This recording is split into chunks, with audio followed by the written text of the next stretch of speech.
अस्सलाम वालेकुम स्टूडेंट्स। आज के प्रैक्टिकल में हम देखेंगे कि किस तरह से केमिकल चेंज वकूअ पज़ीर होता है। तो उस चीज़ को ऑब्ज़र्व करने के लिए हमने क्या क्या चीज़ें चाहिए वो देख लेते हैं। सबसे पहले तो हमने इस बोतल के अंदर जो है वो विनीगर डाला हुआ है, सिरका। ठीक है, इसी तरह से हमें बेकिंग पाउडर चाहिए, जिसको आम ज़ुबान में जिसका केमिकल नेम जो होता है वो सोडियम बाइकार्बोनेट होता है। इसी तरह से हमें एक अदद फ़नल चाहिए और एक अदद बैलून चाहिए। ये सारा हमारा अपरेटस है आज के प्रैक्टिकल को परफॉर्म करने के लिए। तो हम अपना प्रैक्टिकल जो है वो बाकायदा तौर पे शुरू करते हैं। तो सबसे पहले आपने क्या काम करना है कि आपने एक अदद फ़नल लेनी है और इसको बैलून के अंदर इस तरह से इंसर्ट कर देना है।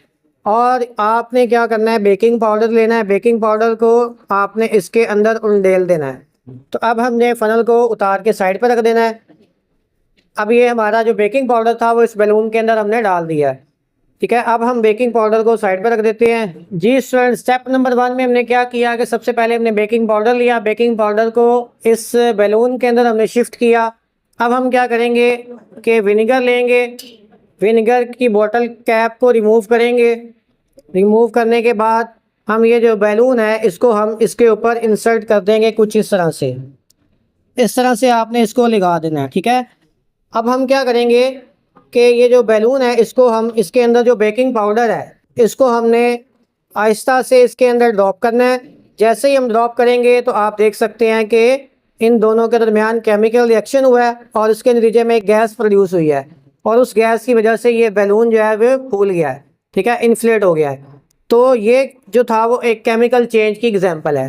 ठीक है, केमिकल चेंज एक ऐसा चेंज होता है जिसमें हम दो या दो से ज़्यादा चीज़ों को जब आपस में मिलाते हैं तो उनकी प्रॉपर्टीज़ बदल जाती हैं। अगर किसी भी चीज़ों को, कोई भी दो या दो से ज़्यादा चीज़ों को आपस में मिक्स करने पर, उनके रिएक्शन होने पर अगर गैस इवॉल्व हो रही है तो इसका मतलब वो केमिकल रिएक्शन हुआ है उनके दरमियान।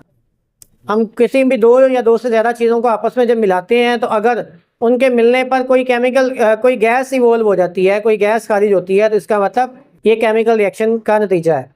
तो ये आपने देखा कि हमने जब बेकिंग पाउडर और विनेगर को आपस में मिलाया तो इन दोनों के दरमियान केमिकल रिएक्शन हुआ और उस केमिकल रिएक्शन के नतीजे में एक गैस इवॉल्व हुई और वो गैस जो है वो इस बैलून के अंदर हमने इकट्ठी कर ली, जिसकी वजह से ये बैलून जो है इन्फ्लेट हो गया।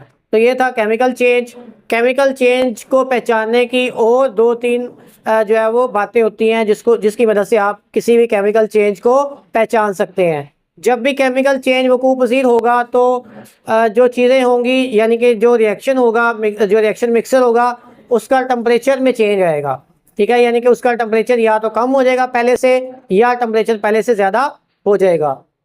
दूसरे नंबर पे, या कोई गैस अगर इवॉल्व हो रही है किसी भी दो या दो से ज़्यादा चीज़ों को मिक्स करने पर, तब भी ये एक केमिकल रिएक्शन का एक साइन होता है। ठीक है, तो ये आज का प्रैक्टिकल था जिसमें हमने देखा कि केमिकल चेंज क्या होता है, केमिकल चेंज किस तरह से वकूअ पज़ीर होता है। तो अब ये दोनों चीज़ों को मिक्स करने के बाद हमारे पास जो दो नई चीज़ें बनी, उनकी जो केमिकल प्रॉपर्टीज़ थी वो पहले वाली चीज़ों से यकसर मुख्तलिफ हो गई, बदल गई। ठीक है, अब हमारे पास जो बेकिंग पाउडर इसके अंदर हमने मिक्स किया है वो ना तो बेकिंग पाउडर रहा और ना ही जो हमारे पास विनेगर था वो विनेगर रहा, यानी कि उन दोनों की खसूसियात जो है वो टोटली बदल चुकी हैं। ठीक है, तो इस तरह के चेंज को हम केमिकल चेंज कहते हैं। ठीक है, ये था आज का आपका प्रैक्टिकल। अंटिल नेक्स्ट, अल्लाह हाफिज़।